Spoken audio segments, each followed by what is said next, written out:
To go out there and compete, whether it's day one or day 162. So we're all just in it to win this year, and then that's our goal, and so that's what we're trying to establish day one. How long does it take to kind of get reacquainted with some of the new faces that come in, and even the guys we played with last year and years coming in? How long does that take to kind of bond?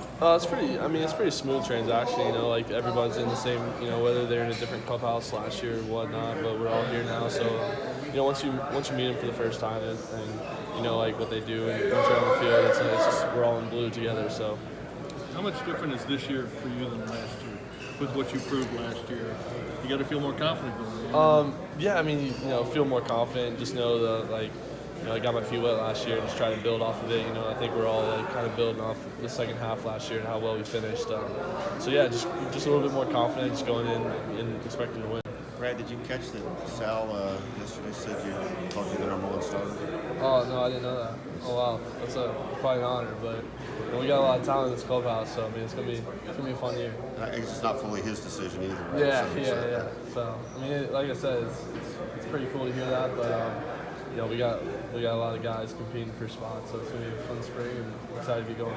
When you have a year like last year, obviously you want to keep improving, but do you also realize that there can be adjusting to you too? And how do you process that as you prepare for the season? Yeah, everyone's trying to get better, especially now that there's video on me and I have video on other hitters, just kind of try to play the game and just keep improving every outing. So I think with Perez, when you did come to the organization and you were new to it, what was that relationship like between the two of you?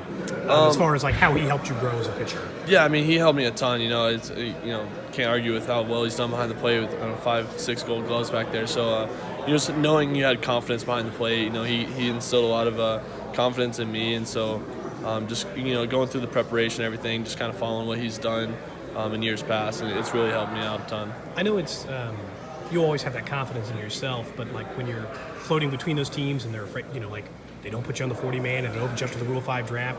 Does it shake your confidence at all? I guess knowing, considering the season you had last year, did it even surprise you a little bit?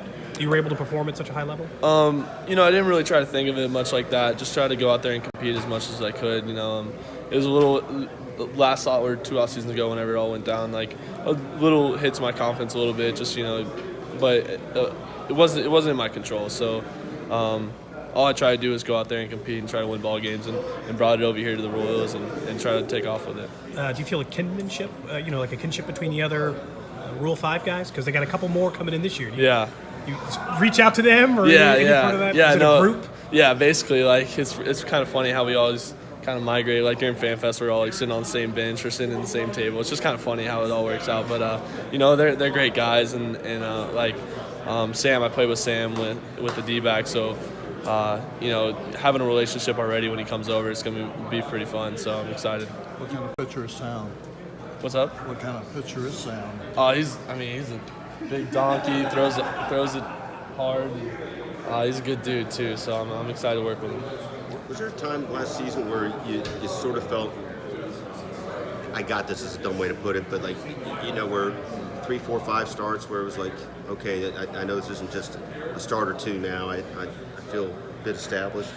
I never really felt established. Just because the more video they got on me, the more that so you just constantly had to make adjustments, and so it's every start was different. So just going out there, I thought that was the funnest part to me, was just going out there and trying to figure out what they were trying to do to me and what I was doing to them. So it just became a lot of fun, and so kind of made it a bit more of a competitive nature for sure. But it was a lot of fun.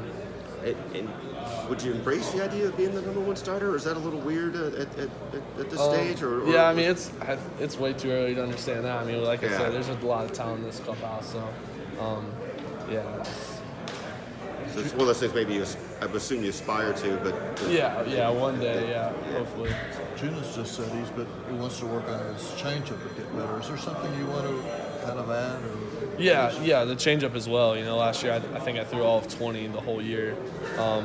Kind of didn't have much confidence in it. Me and Junis kind of been talking about that a little bit too. So definitely trying to work and get better on the changeup and try to become a full all-around pitcher. So you've done a lot in spring training. Yeah. Now I expect a lot during spring training. What would you do with your off season? I traveled a bit. Hung out in Georgia a lot. just kind of worked out, golfed a little bit here and there, but just try to get ready for the season. Do something particularly interesting with your travel, or I went to Costa Rica with my family, so that was pretty sweet. Got to go out of the country. We always do like a big Christmas vacation, basically, so it was a lot of fun. Thank you. Yeah.